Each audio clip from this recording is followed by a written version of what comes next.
Chapter 9.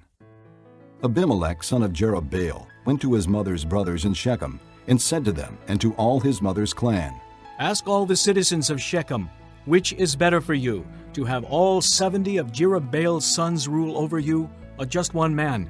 Remember, I am your flesh and blood. When the brothers repeated all this to the citizens of Shechem, they were inclined to follow Abimelek, for they said, He is our brother. They gave him 70 shekels of silver from the temple of Baal-berith, and Abimelek used it to hire reckless adventurers, who became his followers. He went to his father's home in Ophrah, and on one stone murdered his 70 brothers, the sons of Jerubbaal. But Jotham, the youngest son of Jerubbaal, escaped by hiding. Then all the citizens of Shechem and Beth Millo gathered beside the great tree at the pillar in Shechem to crown Abimelek king. When Jotham was told about this, he climbed up on the top of Mount Gerizim and shouted to them, Listen to me, citizens of Shechem, so that God may listen to you. One day the trees went out to anoint a king for themselves. They said to the olive tree, Be our king. But the olive tree answered, Should I give up my oil by which both gods and men are honored to hold sway over the trees? Next, the trees said to the fig tree, Come and be our king. But the fig tree replied, Should I give up my fruit, so good and sweet, to hold sway over the trees? Then the trees said to the vine, Come and be our king. But the vine answered, Should I give up my wine, which cheers both gods and men, to hold sway over the trees? Finally, all the trees said to the thorn bush, Come and be our king. The thorn bush said to the trees, If you really want to anoint me king over you, come and take refuge in my shade. But if not, then let fire come out of the thorn bush and consume the cedars of Lebanon. Now if you have acted honorably and in good faith when you made Abimelek king, and if you have been fair to Jerubbaal and his family, and if you have treated him as he deserves, and to think that my father fought for you, risked his life to rescue you from the hand of Midian, but today you have revolted against my father's family, murdered his 70 sons on a single stone, and made Abimelek, the son of his slave girl, king over the citizens of Shechem because he is your brother. If then you have acted honorably and in good faith toward Jerubbaal and his family today, may Abimelek be your joy, and may you be his too. But if you have not, let fire come out from Abimelek and consume you, citizens of Shechem and Beth Millo. And let fire come out from you, citizens of Shechem and Beth Millo, and consume Abimelek. Then Jotham fled, escaping to Beer, and he lived there because he was afraid of his brother Abimelek. After Abimelek had governed Israel 3 years, God sent an evil spirit between Abimelek and the citizens of Shechem, who acted treacherously against Abimelek. God did this in order that the crime against Jerubbaal's 70 sons, the shedding of their blood, might be avenged on their brother Abimelek and on the citizens of Shechem, who had helped him murder his brothers. In opposition to him, these citizens of Shechem set men on the hilltops to ambush and rob everyone who passed by. And this was reported to Abimelek. Now Gaal, son of Ebed, moved with his brothers into Shechem, and its citizens put their confidence in him.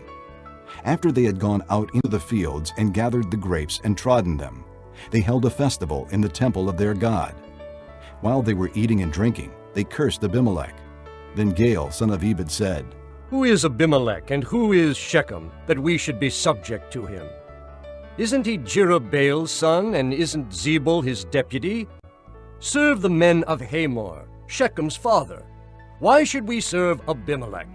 If only this people were under my command, then I would get rid of him. I would say to Abimelek, Call out your whole army. When Zebul, the governor of the city, heard what Gaal, son of Ebed, said, he was very angry.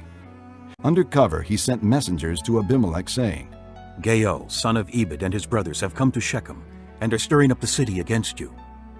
Now then, during the night, you and your men should come and lie in wait in the fields. In the morning at sunrise, advance against the city. When Gaal and his men come out against you, do whatever your hand finds to do. So Abimelek and all his troops set out by night and took up concealed positions near Shechem in 4 companies. Now Gaal, son of Ebed, had gone out and was standing at the entrance to the city gate just as Abimelek and his soldiers came out from their hiding place. When Gaal saw them, he said to Zebul, Look, people are coming down from the tops of the mountains. Zebul replied. You mistake the shadows of the mountains for men. But Gaal spoke up again. Look, people are coming down from the center of the land, and a company is coming from the direction of the soothsayer's tree. Then Zebul said to him, Where is your big talk now, you who said, Who is Abimelek that we should be subject to him? Aren't these the men you ridiculed? Go out and fight them. So Gaal led out the citizens of Shechem and fought Abimelek. Abimelek chased him, and many fell wounded in the flight, all the way to the entrance to the gate. Abimelek stayed in Aramah, and Zebul drove Gaal and his brothers out of Shechem. The next day the people of Shechem went out to the fields, and this was reported to Abimelek. So he took his men, divided them into 3 companies, and set an ambush in the fields.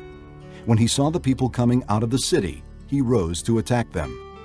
Abimelek and the companies with him rushed forward to a position at the entrance to the city gate.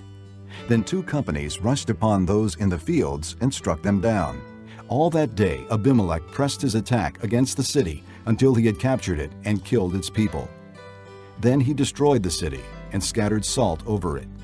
On hearing this, the citizens in the tower of Shechem went into the stronghold of the temple of El-Berith. When Abimelek heard that they had assembled there, he and all his men went up Mount Zalmon. He took an axe and cut off some branches, which he lifted to his shoulders.